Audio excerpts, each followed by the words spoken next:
Hi guys, I lost my favorite tarot deck and I'm really pissed about it. I'm really upset. Anyway, so getting into this video, I'm going to be doing a tarot and oracle collection for you guys. Disclaimer, if you don't believe in it, don't be an asshole. If you do believe in it and you don't think that just anyone can read it, that's up to you, but just don't be an asshole. I don't care if you believe in it or you don't. Don't be an asshole. Alright, I was going to go into a bigger disclaimer, but I don't really feel like it. So, now I'm going to get into the video. This might be a relatively long video, but I do want to say that I owe like my entire delving into spirituality to my friend Haley. She is just like so incredible. She's really opened up my eyes to the world of spirituality. It's something that I never really thought about, and to be honest, I really didn't believe in for a very long time. And it's cool if you don't, that's fine, but this is something that means the world to me. It's really helped me relieve my anxiety a little bit. I mean, obviously it's not cured, but it's something that calms me down. It's very soothing to me. Not only that, but it also helps me get through a lot of difficult times. So I appreciate any sort of great feedback. However, if it's going to be negative, don't be an asshole. Okay. Alright, so starting out, I have all of my decks in this box that doesn't close. Real cool, has a little skull. Hi, Betty.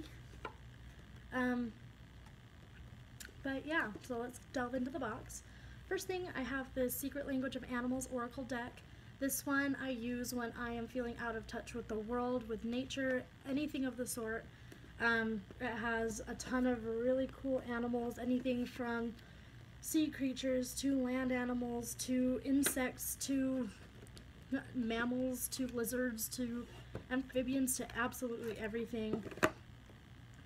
It's a really interesting deck. It tells you, like, it has great artwork as well. I don't know who the artist is, but it's really cool. But anyways, these just kind of have the animal. It says what the animal is, and then it says solitude, friendship, strength, resilience, and then like different things, different traits from those animals. So that was for polar bears, and then they have different ones for every animal.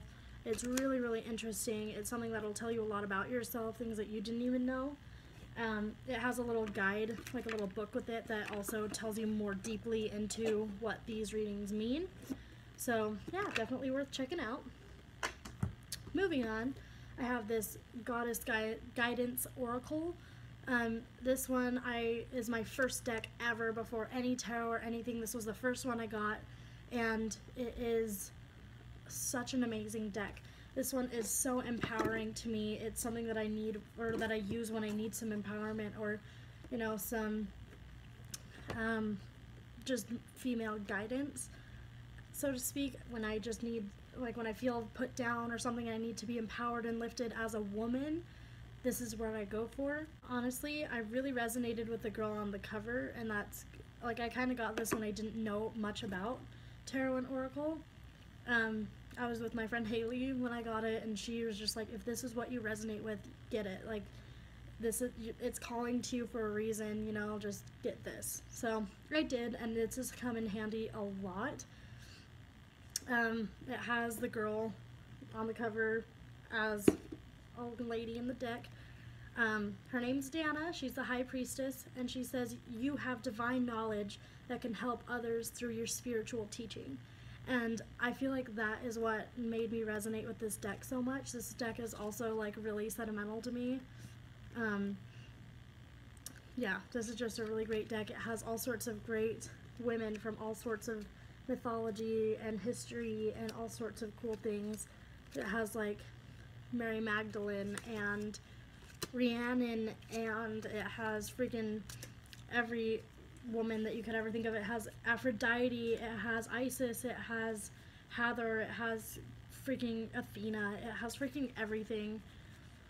And it really will, if this is something you open up yourself to, this really will help you feel empowered, and this is honestly one of my favorite decks. Okay, moving on, I have this Deviant Moon Tarot deck. This one, I don't know why I was drawn to it, probably because it's so dark and weird and interesting.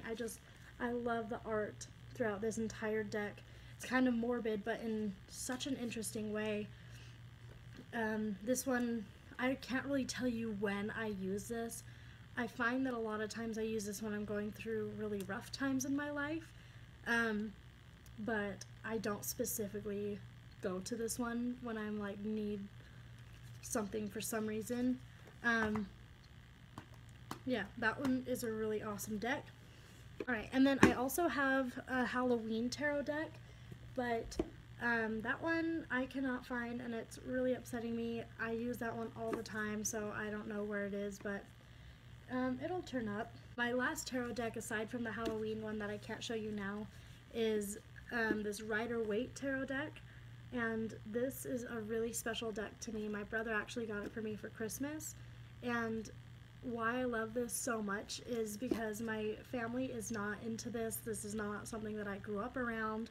It's something that they're very vocal about disagreeing with, and for the fact that my brother would let me give him a reading and then months later still have it in mind and think of me and go out of his way to get this deck for me meant the world to me. And this is actually vintage. It's from the 70s, but you can still buy it brand new now. But yeah, he got this from a little vintage shop, and you know, whatever, and that really that made my heart warm, like that even though it's not his thing, he just thought of me, and he was just so intrigued by it, and he let me indulge in my passions. That's just something that I just felt like really emotional about. That's one of my favorite tarot decks. That one and the Goddess one are probably the most sentimental decks to me, as well as this one that I'm going to show you. Nice segue.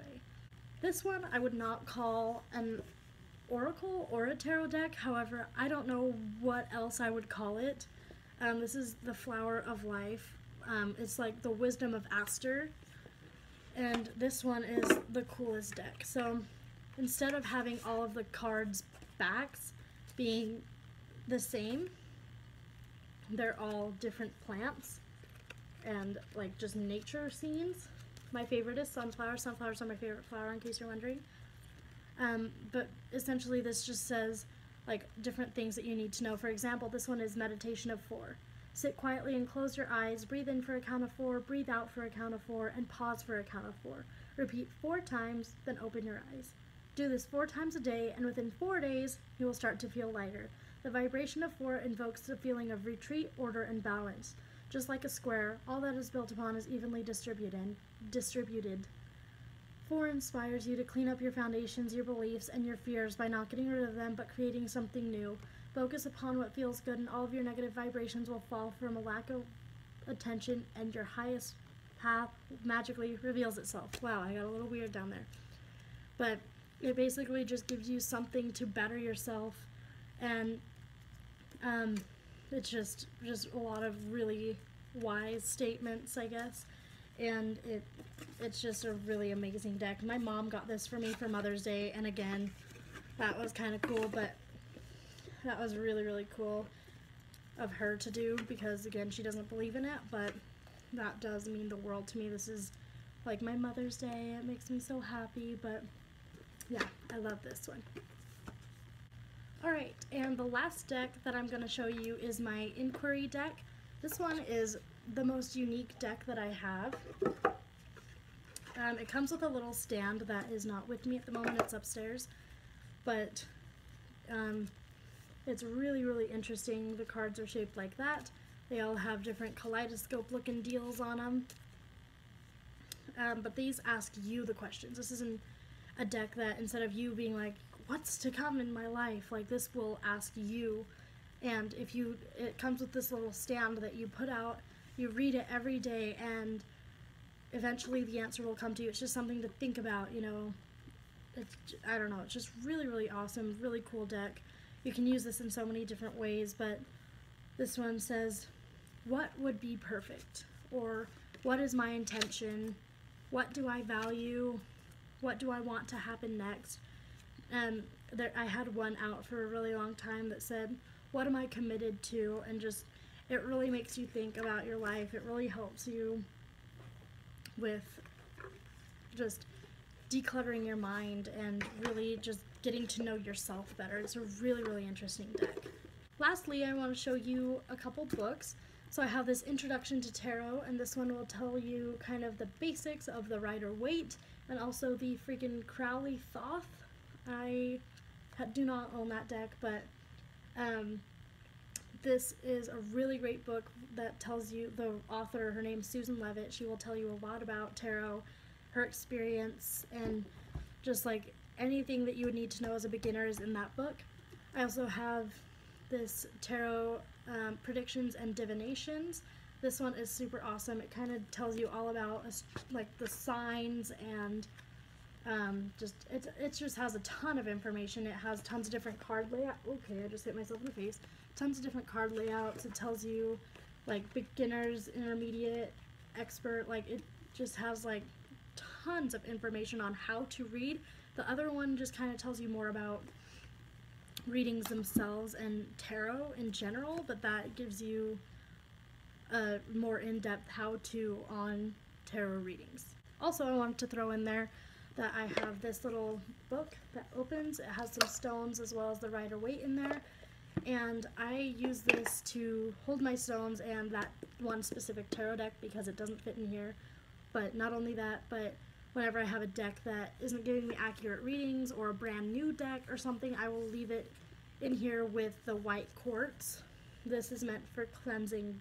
I mean, it has many purposes, but it's really great for cleansing cards. I didn't know that, and I'm not an expert with stones. I'm not good at that, so don't quote me.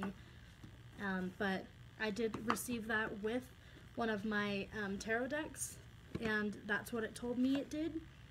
And so I'm just going with it, to be honest. I'm not very into stones, but it's something that I would really, really like to get into. It's just not really something I'm very familiar with at the moment, so I don't want to try to pass on knowledge that I don't really have. But yeah, anyways, thank you guys so much for watching. Thank you for listening. If you enjoyed this video, if you want more like it, give it a thumbs up, leave me a comment, something like that. Yeah, I really appreciate you coming by. Have a great day. Bye.